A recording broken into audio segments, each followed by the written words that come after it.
araw nga naisipan namin mag-Samji. Aba, minto lang naman ng konti ang ulan. Layas na naman kami. Paglabas ko nga ay nakita ko sobrang pag. Ay, parang nasa Baguio kami. Aray mo, go.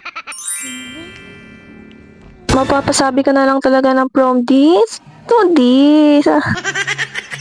Dahil nga matagal na rin kasi ako nagkikrave sa Samji na yan at ngayon lang natuloy sa wakas. Satisfied na naman ang cravings ng babaeng ito. For the go. Aray mo, pakak. Medyo umambon-ambon pa nga nung umalis kami sa bahay pero kay Rebels na yan. Dahil nga may kapote naman kaya tara, samahan nyo kami mag-Samji.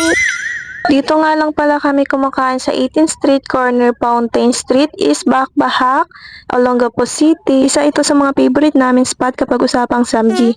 Palagi nga palang puno rito kaya mas okay nang mas maaga kayo pupunta para mapili niyo yung magandang pwesto. Kayo ba guys, saan mas gusto nyong samjihan? Kayo ba guys, saan mas gusto nyong umupo? Sa may mismong loob o sa may medyo labas lang? Kami kasi mas gusto namin medyo sa labas para mahangin. Mas bad kasi namin yung nakikita namin yung labas. Kahit kasi may pan dito, sobrang init lalo na dahil sa mga niluluto. At dahil nga naubusan na kami ng upuan, dito na lang din kami sa loob.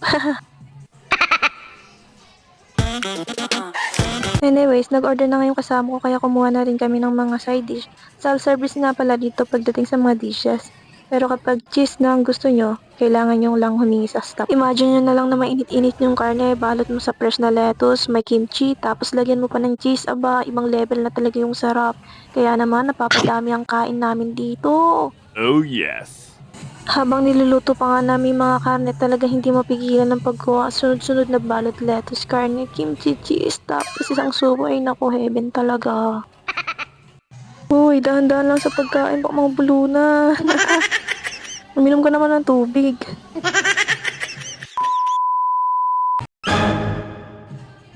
Namamapak-mapak na nga lang ako dito guys, pero kapag medyo nauumay na kayo sa Samgyup, meron naman silang saging na minatamis para mawala yung umay at mas enjoy nyo pa yung pagkain.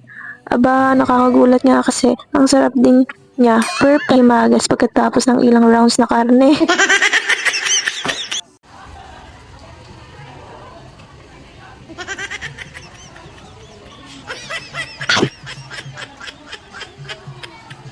So yan lang guys, pinapaingit ko lang talaga kayo. Kaya kung pinaplano nyo magtutropa or magbabarkada na mag-Samgyup, ituloy nyo na.